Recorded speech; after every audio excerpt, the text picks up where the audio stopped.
Pauline Amelings at Tara Valencia pupuwede ng rumesbak sa Miss Supranational Pageant. Re-resbak kaya sila? Let's take a look. Makuli the PH, your pageant lover channel. Mag-subscribe ka na! Hello pageant lover, hello Pilipinas, welcome to my YouTube channel. Isang napakapasabog na balita sa mundo ng pageantry. Dahil nga sa bagong rule ng Mr. and Miss Supranational Pageant na based sa bansang Poland. Dahil nga sa kanilang binagong rules na kung saan ay pupwede nang mag-compete ulit ang mga naging kandidata at naging kinatawan ng mga bansa sa Miss and Mr. Supranational.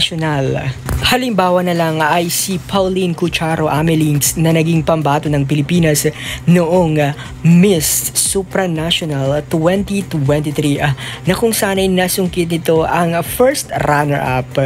After 2 years ay pwede siyang sumabak at rumesbak ulit.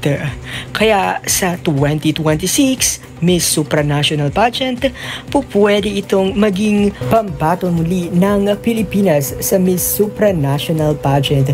Depende na yan sa organization kung siya muli ang ilalaban ng Pilipinas.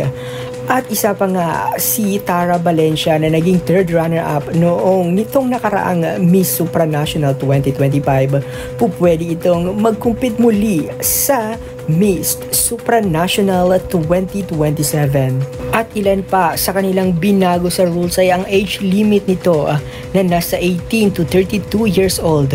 At pupwede nang sumali ang divorce candidate sa Miss Supranational Pageant. Kaya ano ang masasabi mo sa bagong rule na ito? Excited ka ba? Pabor ka ba dito?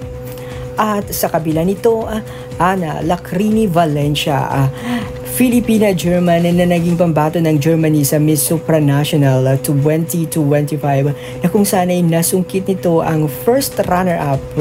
Binanatan ang pageant vlogger, enthusiast commentator na si Del. Dahil nga sa si Del na ito ay marami siyang sinasabi na hindi kaaya-aya at hindi maganda kay Ana Lacrini Valencia noong laban nito sa Miss Supranational 2027.